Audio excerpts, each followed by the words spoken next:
si setan ya akan selalu menyerang saudara dan saya. Dia akan menyerang kita dengan godaan demi godaan untuk menjadi kaya, untuk mendapatkan kesenangan duniawi ini, kesenangan duniawi itu, untuk menimbulkan serangan keraguan-raguan. Aduh, ini Tuhan ini ada kok, kenapa kalau Tuhan ada, kenapa saya begini keadaan saya? Dia menyerang kita dengan nafsu dunia, menyerang kita dengan keputusasaan, menyerang kita dengan cobaan demi cobaan, menyerang kita untuk menjadi pemberontak, menyerang kita dengan rasa bersalah dan lain-lain sebagainya. Tapi pada saat kita percaya kepada Tuhan, oke, saya sakit Tuhan, oke, saya ada masalah ini, masalah keluarga saya, tapi saya tetap percaya Engkau ada Tuhan, Engkau akan mengeluarkan saya, Engkau akan menyelamatkan saya. Disitulah Tuhan katakan, kamu akan memperoleh upahmu. Dengan kata lain, walaupun jahat akan menyerang kita, apapun anak panahnya, anak panah pertama godaan, nggak mempan, anak panah kedua nafsu, anak panah ketiga keputusasaan lain sebagainya, apapun anak panahnya, perisai iman, ya, perisai iman cukup kuat untuk menolaknya.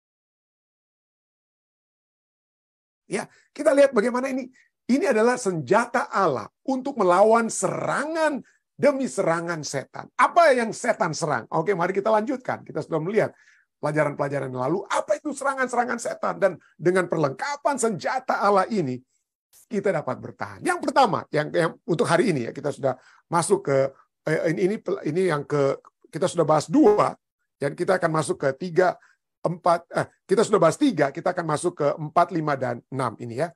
Yang pertama adalah perisai iman. Efesus 6 ayat 16 katakan, dalam segala keadaan pergunakanlah perisai iman. Sebab dengan perisai itu kamu akan dapat memadamkan semua panah api dari si jahat. Ya, perisai iman ya. Nah, perisai itu digunakan dalam Alkitab sebagai metafora untuk apa? Untuk kuasa Allah dan perlindungan bagi umatnya. Kepada Abraham, dikatakan dalam Kejadian 15 ayat 1.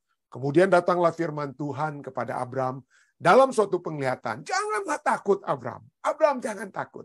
Kita semua jangan takut. Keturunan Abraham jangan takut. Akulah perisaimu. Dan upahmu akan sangat besar. Cukup menarik. Dalam perjanjian lama ini dikatakan upahmu akan sangat apa? Upahmu akan sangat besar kalau kita percaya terhadap jaminan keselamatan dari Allah. Jadi ini ya, seakan-akan kita seringkali pada saat kita berada dalam ketakutan, kita takut oleh sebab kita merasa terancam. Maka yang seringkali kita terjadi, kita bukan berjalan dalam iman. Kita berjalan dalam penglihatan. Siapa mungkin jenderal di dunia ini yang akan saudara kita yang kita dapat cari? Siapa orang di kantor ini, di kantor itu yang dapat membantu kita dalam masalah kita? Atau seberapa banyak uang yang kita miliki? Seberapa banyak uang yang dapat kita miliki untuk dapat mengeluarkan kita dari masalah. Jadi pada saat kita menghadapi masalah, kita mencoba untuk menyelamatkan diri dari penglihatan, bukan dari iman. Tapi Tuhan katakan kalau kita memiliki iman, upah kita akan sangat besar. Nanti kita akan lihat ya lebih lanjut ya. Jadi dihubungkanlah perisai iman ini dengan apa? Upah. Oke. Berikutnya, Tuhan kita adalah perisai kita. Tuhanlah yang melindungi kita ya. Tuhanlah perlindungan bagi umatnya. 2 Samuel 22 ayat 31 katakan, adapun Allah jalannya sempurna. Sabda Tuhan itu murni. Dia, Allah itu, menjadi perisai bagi semua orang yang berlindung padanya. Nah, kenapa?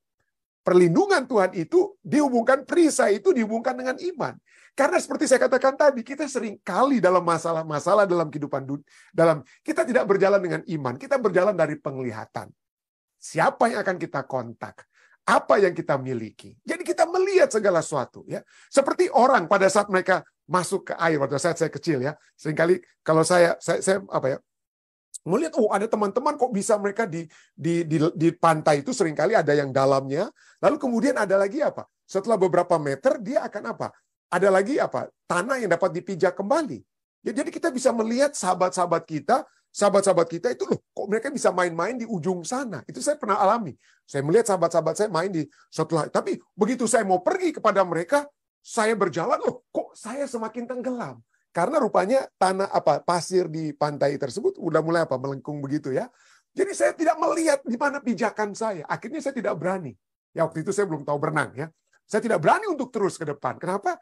Karena saya Walaupun saya tahu ada orang yang main-main di pasir yang ada semakin banyak di sebelah sana, tapi karena di depan saya itu saya tidak menginjak pasir, semakin saya tenggelam, maka saya tidak berani untuk terus. Jadi itulah seringkali kita dalam kehidupan kita tidak berani mengambil istilahnya, mengambil resiko oleh sebab kita tidak memiliki pijakan, kita tidak melihat, ya kita tidak melihat. Tapi itulah ya, semua orang yang percaya, jadi katakan akan apa? Akan melihat bagaimana Tuhan yang menuntun kita. Gantinya kita mencari dengan kekuatan manusia, usaha-usaha manusia. Coba kita coba sekarang, coba Tuhan. Kita mencoba Tuhan. Jadi itulah sebabnya perisai perlindungan Tuhan itu harus dapat diterima dengan iman. Harus diterima dengan iman. Apakah iman itu? Nah, ini pertanyaannya. Apakah iman itu? Apakah iman itu kepercayaan terhadap sesuatu, kita percaya kepada Tuhan, kepada seseorang, atau kita beriman, percaya tentang sesuatu, kita percaya kepada ide atau satu fakta. Apakah iman itu adalah tindakan nalar, iman itu berdasarkan pikiran, atau tindakan kemauan kita, the will, maukah kita untuk bertindak? Apakah iman itu persetujuan mental kita, atau kepercayaan dasar kita? Ini teolog-teolog ini seringkali berdialog tentang hal ini ya. Apa itu iman? Apa itu percaya ya? Dan lain sebagainya. Tapi satu hal yang pasti, teolog-teolog mungkin bisa berargumentasi, bisa berdialog.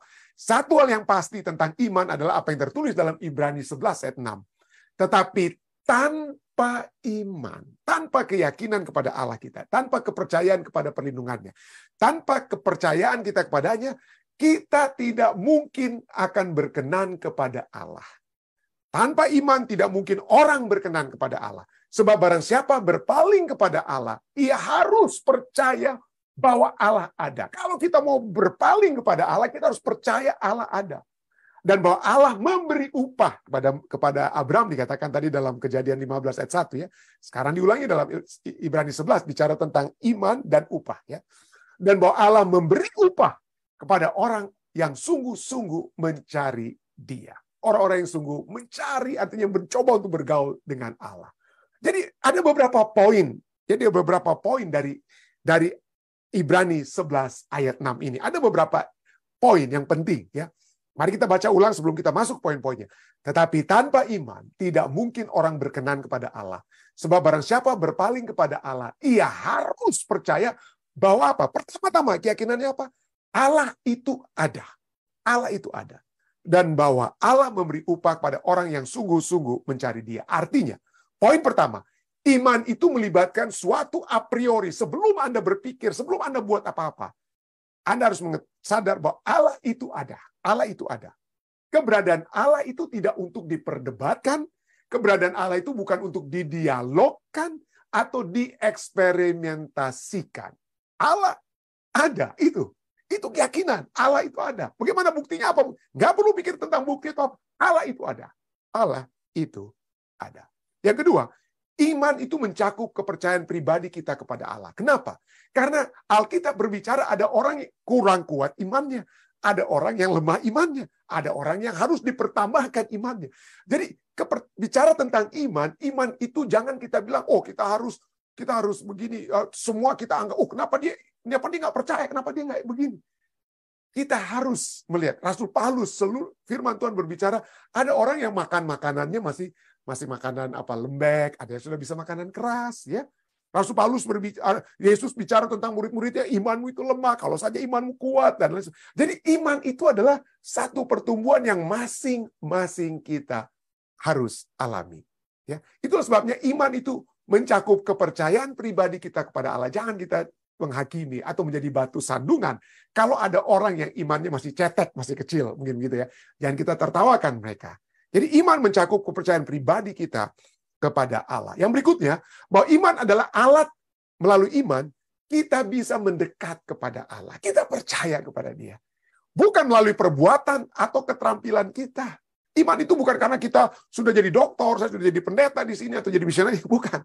Iman bukan melalui perbuatan atau keterampilan kita, namun melalui iman yang sederhana bahwa Allah itu ada.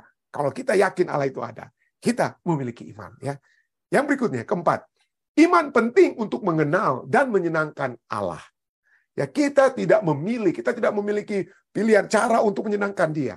kita cukup mengikuti cara-cara yang dia sarankan agar menyenangkannya. Jadi kita menyenangkan hati Allah itu dan mengenal dan menyenangkan hati. Dan poin yang terakhir, pahala keimanan, ada upah keimanan. Ada, bukan dalam diri kita atau apa, tapi pada objek keimanan itu sendiri. Kepada pusat keimanan. Kita imannya kepada siapa? Kepada Tuhan, kan? Itulah apa? Pahalanya itu Tuhan kita. Betul, Yesus katakan, aku menyediakan tempat bagimu, ada di rumah Bapakku banyak tempat tinggal. Tapi Yesus katakan apa terusnya? Aku membawa engkau kepadaku. Jadi pada saat kita berbicara tentang surga, jangan kita bilang, waduh, saya akan mendapatkan apa? Jalan yang dari emas, atau ini tembok ini dari permata ini. Bukan itu. Yang utama yang kita akan cari di surga adalah objek yang dari segala sesuatu yang kita sudah yakini. Yesus Kristus. Itulah sebabnya Yesus katakan, aku membawa engkau kepadaku. Ya, artinya kita akan apa? Pahala keimanan itu adalah Allah itu sendiri. Ya, Allah itu sendiri. Apa ini poinnya? Seringkali kita katakan, "Waduh pendeta, saya sudah percaya kepada Tuhan. Saya percaya kepada Tuhan. Saya percaya kepada Tuhan. Maka pahala saya mestinya bebas dong dari masalah keuangan. Saya bebas dong masalah kesehatan dan lain sebagainya." Pahala kita seperti yang dialami yang Yesus katakan, seperti yang dialami oleh Abraham dan lain sebagainya. Abraham kan tidak dapat semua pahala-pahala, kan? Berapa banyak anak di zaman Abraham? Berapa banyak tanah yang dia miliki? Dia cuma punya kuburan yang dibeli untuk istrinya, untuk dia. Itu tanah perjanjian. Tapi ada satu hal yang dimiliki oleh Abraham. Apa yang Abraham miliki? Bukan keturunan yang banyak yang seperti Tuhan janjikan, yang sudah dijanjikan oleh Tuhan padanya. Bukan tanah yang luas, ujung bumi dan lain sebagainya. Tapi dia memperoleh Tuhan. Abraham memperoleh Allah. Dan itu pahala yang utama. Ya, kita memperoleh Allah kita. Nah, apa itu iman? Kita sudah lihat. Apa yang iman lakukan? Oke. Masih kita baca ya dari Efesus 6 ayat 16 sampai 17, tapi kita cuma baca fokus sekarang ya. Apa yang iman lakukan? Dalam segala keadaan pergunakanlah perisai iman, sebab dengan perisai itu kamu akan dikuatkan, dengan kata lain ya, kamu akan dapat dikuatkan. Bahasa aslinya katakan kamu akan diberikan kuasa. Dengan kata itu bukan kuasa kita. Diberikan kuasa adalah ada yang memberikan kuasa. Allah memberikan kuasa kepada kita untuk apa? Memadamkan semua panah api dari si jahat. Si jahat itu, Yesus seringkali berbicara tentang si jahat itu tidak lain, tidak bukan setan, ya. Dan bagi pembaca Rasul Paulus di Efesus, pada saat mereka melihat, memanakan semua panah api dari si jahat, pertama-tama, selain mereka melihat setan, tapi yang pertama, mereka akan melihat patung daripada Dewi Diana atau Artemis. Ini peninggalan-peninggalan arkeologis menunjukkan ya, Anda pergi ke museum-museum dan kan Anda lihat misalnya ada Dewi Artemis, maka orang di Efesus dari dulu itu melihat bahwa Dewi Artemis ini selalu dia memiliki panah dan apa? Busur. Busur dan panah itu ada.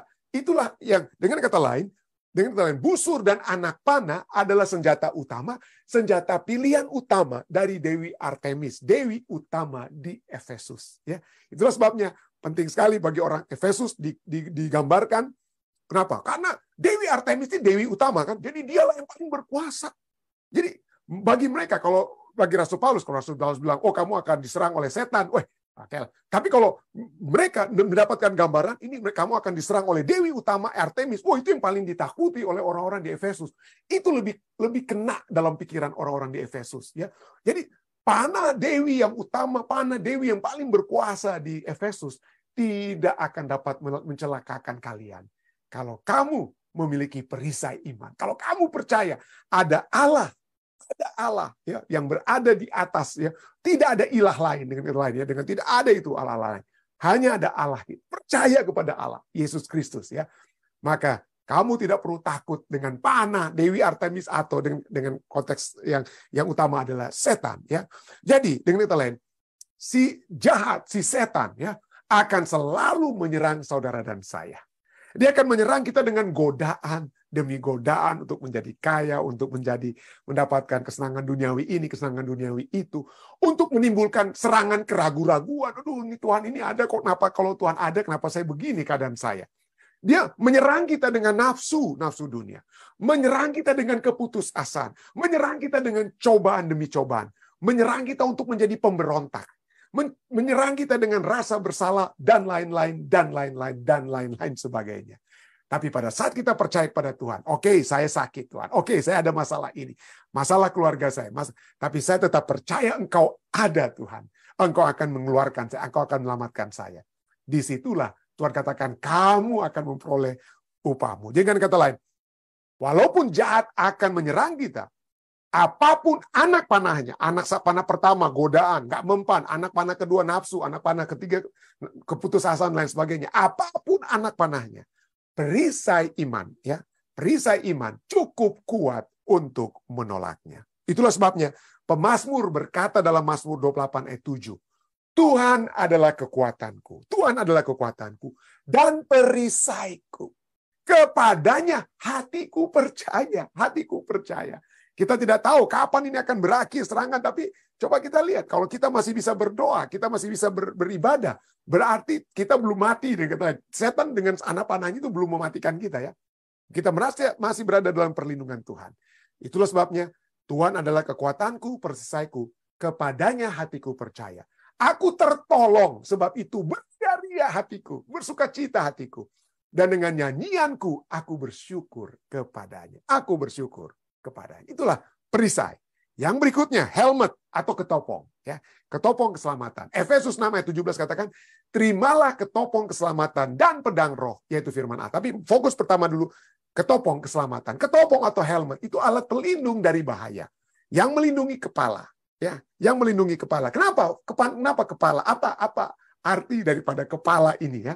Yang harus dilindungi dengan helmet tersebut supaya tidak hancur kepala kita dengan kata lain, ya. Jadi ketopong dan keselamatan ini sering disebutkan bukan hanya dari Efesus 6 ayat 17. 1 Tesalonika 5 ayat 8, ya. 1 Tesalonika 5 ayat 8 katakan, tetapi kita yang adalah orang-orang siang. Nah, kalau Anda membaca 1 Tesalonika 5 ayat 7 berbicara tentang orang-orang malam. Nanti Anda baca itu. Tolong baca 1 Tesalonika 5 ayat 7. Siapa itu orang-orang malam? Orang-orang malam itu adalah orang yang mabuk-mabukan, yang bermabuk-mabukan di waktu malam. Ya, yang tidak sadar atau setengah sadar pada saat mereka mabuk. Itulah sebabnya ayat 8 bicara tentang orang yang sadar, yaitu orang-orang siang. Oke? Tetapi kita yang adalah orang-orang siang, baiklah kita sadar. Orang siang itu sadar. Beda dengan orang malam yang karena mabuk nggak ada sadarnya, gitu, atau setengah sadar, ya. Kita orang-orang siang, baiklah kita sadar, berbaju zirahkan iman dan kasih, dan berketopongkan pengharapan keselamatan. Oke, baju zirah, iman dan kasih, tapi sekarang ketopong sekali lagi seperti Efesus dihubungkan dengan apa? Keselamatan, ya. Nah, kenapa ini? Kenapa ini? Dalam otak pikiran kita, otak kita itu harus dilindungi, ya. Perasaan kita itu udah dari kepala, ya, bukan dari hati, sebenarnya itu dari pikiran kita, ya, pikiran-pikiran kita, ya. Ada pikiran-pikiran kita yang sering terjadi dalam kehidupan kita yang yang meragukan Allah, yang membuat kita tidak betul-betul sadar tentang sesuatu. Apa itu yang disadar? Keselamatan. Kita seringkali meragukan keselamatan.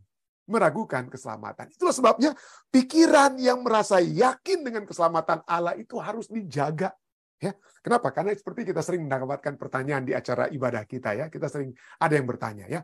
Pertanyaan yang sering ditanyakan adalah bagaimanakah kita dapat memperoleh jaminan keselamatan? Pendeta, apa saya itu udah diselamatkan? Bagaimana saya bisa tahu saya ini diselamatkan? Tuhan sudah katakan kalau kita percaya. Ya, kita berada di dalam Kristus, bersama-sama berjalan dengan Kristus. Keselamatan itu telah menjadi bagian kita. Telah menjadi bagian kita. Tapi sekarang pertanyaan itu, tapi pendeta saya berdosa. Nah, ini seringkali keselamatan itu kita hubungkan dengan keberdosaan kita. Ya, keselamatan yang Tuhan berikan, kita hubungkan dengan keberdosaan kita. Poin harus kita ingat, saudara. Poin, supaya mudah-mudahan tidak ada lagi pertanyaannya. Mudah-mudahan. Bahwa jaminan keselamatan itu adalah menyatakan bahwa keselamatan itu bukan di dalam kita. Ini nanti kita akan lihat. Keselamatan itu bukan dalam kita, tetapi di dalam Allah. Bukan berhubungan dengan pekerjaan-pekerjaan kita. Pekerjaan saya itu, saya sudah berdosa kembali, pendeta. Ya. Tapi itu adalah pekerjaan Allah dalam kehidupan kita. Itu bukan bergantung kepada pekerjaan kita. Kasih karunia Allah yang menyelamatkan, jangan orang bermegah. Firman Tuhan katakan. Jadi keselamatan kita terus berada dalam keselamatan kita, menyelesaikan keselamatan kita saat Yesus datang, itu bukan usaha kita. Bukan karena saya tidak mencuri, bukan karena saya tidak membohong. Tentu saja hasil dari keselamatan kita tidak mencuri, tidak berbohong. Tapi mari kita lihat, itu bukan berdasarkan, hari ini puji Tuhan, saya sudah tidak berbohong, saya tidak buat ini, saya tidak buat. Jadi seakan-akan itu berdasarkan kita. Tapi keselamatan itu berdasarkan Allah. Berdasarkan Allah. Nanti kita lihat. Oke, nanti kita akan lihat berikutnya. 1 Korintus 2 ayat 6 sampai 11 sudah menyatakan tentang keselamatan itu di dalam Allah semuanya. Semuanya itu dalam Allah. Apa artinya semuanya? Nanti saya akan jelaskan. Allah adalah satu yang mengerjakan semuanya dalam semua orang. Tapi semuanya itu dikerjakan oleh Roh yang satu dan yang sama. Efesus 1 ayat 11 katakan, aku katakan, ini dalam kitab Efesus, aku katakan di dalam Kristus, karena di dalam dialah kami, Rasul Paulus katakan, mendapat bagian yang dijanjikan, termasuk keselamatan. Ya. Kami yang dari semula ditentukan untuk menerima bagian itu, sesuai dengan maksud Allah, keselamatan itu ya. Yang di dalam segala sesuatu Allah, setelah dia menjanjikan dan memberikan yang dijanjikan, dan itu adalah maksud Allah, maka di dalam segala sesuatu Allah bekerja menurut keputusan kehendaknya. Artinya apa? Artinya dari garis besar keselamatan, awal keselamatan, lanjutan keselamatan setelah kita menerima Yesus Kristus, dan puncak keselamatan, itu dijamin oleh kasih karunia Allah bagi setiap orang yang beriman kepadanya dan berjalan bersamanya. Apa artinya? Artinya begini. Kita menerima Yesus Kristus, kita dibaptis, kita menerima Dia. Lalu dalam perjalanan kehidupan kita, kita jatuh. Tapi kita sadar, aduh Tuhan, saya sudah jatuh. Saya sudah bersalah. Tolong ampuni saya Tuhan. Maka apa dikatakan? Bagaimana supaya kita dapat selamat kembali dengan kata lain? Itu kekuatan kita? Bukan. Itu adalah kasih karunia Allah. Dia angkat kita kembali. Jalan lagi kita bersama Tuhan. Mungkin 7 kali kita sudah pelajari tadi malam ya. Pertanyaannya. Amsal 26. Jadi 7 kali orang benar jatuh, tapi kemudian kita masih merasakan Tuhan, saya sudah bersalah. Saya sudah bersalah. Angkat saya Tuhan. Itulah kasih karunia Allah diberikan. Yang masalahnya, jangan sampai kita udahlah, saya udah jatuh, saya nggak perlu bertobat lagi, saya nggak perlu datang pada Tuhan. Udah, saya abu kalau abu, orang Manado bilangnya. Abu kalau abu. Udah. Kita nggak mau lagi dengar bisikan Roh Kudus supaya kita bertobat. Selagi ada bisikan Roh Kudus supaya kita bertobat dan berubah, ya, maka kita telah diselamatkan. Kita telah diselamatkan kembali. Itulah sebabnya saya mau kita menghafal 1 Yohanes 5 ayat 11 sampai 13 kalau bisa ya. Dan inilah kesaksian itu. Inilah kesaksian itu. Allah akan, atau dibilang Allah akan, bukan Allah akan. Allah telah mengaruniakan hidup yang kekal kepada kita. Dan hidup itu ada di dalam tindakan-tindakan kita yang tidak mencuri, tidak berdusta, tidak begini. Bukan. Allah telah mengaruniakan hidup yang kekal kepada kita. Dan hidup itu ada di dalam anaknya. Bukan dalam pekerjaan kita. Bukan dalam perbuatan kita. Ayat 12. Barang siapa memiliki anak, ia memiliki hidup. Barang siapa tidak memiliki anak, ia tidak memiliki hidup. Semuanya ini kutuliskan kepada kamu, supaya kamu yang percaya nama anak Allah. Tahu bahwa kamu telah, boleh katakan itu ya, kalau kita lihat tidak diulang lagi dalam bahasa Indonesia, tapi aslinya, bahwa kamu telah memiliki hidup yang kekal. Kalau saudara dan saya saat ini, ya datang kepada Tuhan dan mengakui Tuhan, saya telah berdosa, saya telah bersalah. Angkatlah saya percaya kepadamu. Saudara dan saya telah diselamatkan dan telah dikuatkan kembali. Itulah sebabnya kita harus, pemikiran ini harus dilindungi, saudara. Ya, ketopong keselamatan ini, helmet keselamatan ini harus melindungi kepala kita. Jangan sampai ada keraguan-raguan. Ya, kenapa helmet itu juga ditutup untuk menutup telinga? Tadi kita sudah lihat ya dari orang-orang Romawi ditutup telinga.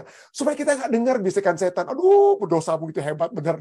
Dosamu, dosa masa lalumu. Aduh, kamu punya pikiran, nggak akan kamu diselamatkan. Helmet Tuhan itu akan menutup telinga kita dari bisikan-bisikan setan. Sehingga tidak ada bisikan setan yang masuk ke dalam telinga. Meragukan pikiran-pikiran kita terhadap keselamatan yang Tuhan telah karuniakan kepada kita. Itulah pentingnya helmet yang menutupi bukan hanya apa kepala kita tapi juga telinga kita, ya, menutupi telinga kita. Helmet orang-orang Romawi. Dan yang terakhir pedang roh. Oke. Dan terimalah ketopong keselamatan dan pedang roh, yaitu firman Allah. Nah, coba mari kita lihat. Ini satu poin penting ya. Bahwa 5 senjata Allah sebelumnya, saya salah tulis sebelumnya, tapi 5 senjata Allah sebelumnya, itu ikat pinggang, bukan ikat pinggah, tapi ikat pinggang, baju sirah, kasut kaki, perisai, dan ketopong, secara alamiah itu mereka itu bersifat bertahan terhadap serangan. Ya. Tapi sekarang pedang roh ini untuk menyerang. Pedang itu kan untuk tusuk ya. Untuk menusuk. Pedang ini untuk menyerang. Untuk menyerang. Nah, pertanyaannya, kenapa? Kenapa ayat ini pedang roh, yaitu firman Allah? Pedang roh itu kenapa dihubungkan dengan firman Allah? Atau kenapa firman Allah itu dihubungkan dengan roh? Pedang roh. Karena kita tahu tentu saja ya, bahwa asal-usul firman dan segala yang berhubungan dengan firman itu hasil daripada pekerjaan Roh Kudus. Roh Kudus menyatakan kepada nabi-nabinya, menginspirasikan, ditulis oleh nabi-nabi, dan pada saat kita membaca firman Tuhan, kita mendapatkan penerangan dari Roh Kudus. Jadi pada saat dari Allah kepada nabi-nabi, itu pekerjaan Roh Kudus. Dari nabi-nabi kepada orang yang membaca, itu juga pekerjaan Roh Kudus. Dari kita yang mencoba untuk memahami firman Allah, semuanya itu melalui pekerjaan Roh Kudus. Jadi segala sesuatu yang berhubungan dengan firman Allah itu adalah hasil daripada pekerjaan Roh Kudus. Kalau kita semua, saudara dan saya, bisa memiliki satu pemahaman dari firman Tuhan, itu bukan karena kita jago, bukan. Bukan karena kita itu sakti, jago, dan lain sebagainya. Berilmu, dan lain. Karena Roh Kudus yang memberikan penerangan kepada kita. Ya, itulah pekerjaan roh, bukan pekerjaan siapa-siapa. Pekerjaan roh. Jadi pedang roh, bukan pedangnya pendeta ini, pendeta itu. Bukan pedang roh. Ya, pedang roh yang adalah firman Allah. Itulah sebabnya dikatakan apa pedang roh ini dapat berikan kepada kita. Ya, apa yang pedang roh itu firman Allah dapat berikan. Oke, 2 Timotius 3 ayat 16-17 kita sudah sering pernah ya bahas tentang ini. Segala tulisan yang kepada Timotius Rasul Paulus katakan, ingat kalau Anda baca ayat 15, kamu kan sudah dari kecil sudah mendengarkan tentang firman Allah, Alkitab dari ibumu, dari nenekmu ya. Sekarang apa? Ikut terus pengajaran firman Tuhan. Lalu ayat 16 dan 17, kenapa kepada Timotius diberikan? Kenapa? Karena ini alasannya. Karena segala tulisan yang diilhamkan Allah, bahasa Inggrisnya inspired by God, yang diinspirasikan Allah, yang diilhamkan Allah, memang bermanfaat untuk mengajar, untuk menyatakan kesalahan, untuk memperbaiki kelakuan, dan untuk mendidik orang dalam kebenaran. Dengan demikian, tiap-tiap manusia kepunyaan Allah diperlengkapi, seperti kita diperlengkapi dengan senjata Allah ya, untuk setiap perbuatan baik. Untuk setiap perbuatan baik. Jadi firman Tuhan itulah yang akan menjadi penuntun dalam kehidupan kita. Firman Tuhan itulah yang menuntun kita yang telah diselamatkan, berjalan dalam jalan keselamatan untuk mencapai puncak keselamatan. Kita dituntun dengan pedang roh ini. Ya. Dituntun. Nah, kenapa pedang? Ya karena pedang itu kan kadang-kadang ada hal-hal dalam kehidupan kita yang harus dikeluarkan. Seperti pisau tajam yang harus mengeluarkan tumor-tumor dosa dalam kehidupan kita. Jadi firman Tuhan itu dapat menjadi pedang yang mengajar kita, menyatakan kesalahan kita dan mengeluarkan kesalahan tersebut, memperbaiki kelakuan kita dan mendidik kita dalam kebenaran supaya kita apa? Menjadi umat-umat Tuhan yang diperlengkapi untuk perbuatan baik dan dapat masuk ke dalam kerajaan surga. Nah, cukup menarik. Nah, kita tidak punya waktu banyak untuk saya perlihatkan kata dalam bahasa Yunaninya. Tapi ini kita lihat ya bahwa diilhamkan itu dari atau inspired, theopneustos dalam bahasa Greka, artinya itu God's breathing, artinya nafas yang keluar dari Allah, keluar dari nafas Allah. Jadi segala keluar dari tulisan yang keluar dari nafas Allah, dengan kata lain ya, theopneustos, segala tulisan yang keluar dari nafas Allah memang bermanfaat. Ya. Bermanfaat di sini dijabarkan, tapi coba kita lihat. Kalau mau dijabarkan, semua bermanfaat untuk mengajar, untuk semua, dan selanjutnya itu. Intinya adalah bermanfaat untuk memberikan kehidupan. Kita semua telah mati dalam dosa. Kita semua mati dalam dosa ya. Dan untuk hidup memiliki manusia baru, kita harus apa? Kita harus dapat apa? Dihidupkan kembali. Dan Ini hidupnya kita itu, kita menjadi hidup, menjadi kuat, itu oleh sebab ada nafas Allah. Kata ini, ya, kata keluar dari nafas Allah tidak lain tidak bukan ya. Kita dapat lihat pada saat Adam dibuat apa? Ya, dibentuk oleh Allah dari tanah liat. Apa yang kemudian Allah lakukan setelah Adam dibentuk dari tanah liat? Tuhan menghembuskan nafasnya, nefesnya ya. Tuhan menghembuskan. Apa akibatnya? Maka Adam menjadi makhluk hidup. Kita semua sudah mati oleh sebab dosa. Apa yang memberikan kehidupan kepada kita? Karena adanya nafas hidup Allah. Ya, nafas hidup Allah. Apa itu? Nafas hidup Allah adalah firman-Nya yang kita lihat di sini. Nafas hidup Allah adalah Yesus Kristus. Yesus adalah firman. Yesus adalah firman. Ya. Jadi segala sesuatu yang Allah hembuskan nafasnya, ada kehidupan. Ada kehidupan. Dengan kata lain, ada kehidupan dari firman Tuhan. Firman Tuhan dapat memperbaiki kehidupan kita, kehidupan yang sudah mati dalam kehidupan kita. Dengan firman Tuhan kita dihidupkan kembali menjadi manusia baru. Seperti Adam yang tadinya hanya seperti bagaikan hanya tanah liat yang mati, dengan Allah menghembuskan nafasnya. Adam jadi manusia yang hidup, ya, manusia yang hidup ya. Demikian juga pada saat firman Tuhan itu masuk dalam kehidupan kita, maka itu memberikan kehidupan, perubahan dalam kehidupan. Manusia yang lama, yang mati dalam dosa, dihidupkan kembali oleh sebab adanya pedang roh tersebut. Ya. Tidak heran Ellen White dalam buku Education, halaman 126 katakan bahwa energi kreatif yang menjadikan dunia ini, Allah menjadikan dunia pada saat dia berfirman. Pada hari pertama, jadilah terang. Energi kreatif yang menjadikan dunia ini ada dalam firman Tuhan. Berfirmanlah Tuhan, jadilah terang. Jadilah terang. Dan perkataan ini lah yang telah memberikan kuasa dan melahirkan kehidupan. Jadi pedang roh inilah yang akan menjadi apa? Memberikan kehidupan kepada saudara dan saya. Itulah sebabnya dalam kitab Ibrani 4 ayat 12. Apa dikatakan dalam kitab Ibrani 4 ayat 12? Sebab firman Allah hidup dan kuat. Kata hidup muncul ya. Karena itu adalah nafas yang memberikan, nafas Allah yang memberikan hidup. Sebab firman Allah itu hidup dan kuat. Dan lebih tajam daripada pedang bermata dua manapun. Kembali kita lihat, firman Allah dihubungkan dengan pedang ya. Walaupun dia lebih daripada itu ya. Lebih tajam daripada pedang bermata dua manapun. Ia menusuk amat dalam sampai memisahkan jiwa dan roh. Sendi-sendi dan sumsum. Ia sanggup membedakan pertimbangan dan pikiran hati kita. Ya, pikiran dan hati kita. Saudara-saudara sekalian, Allah telah memberikan kepada kita satu sarana untuk dapat menyerang setan. Pada saat Yesus diserang, pada saat 40 hari dia telah berpuasa, pada saat dia diserang setan, apa jawaban Yesus yang menyerang setan?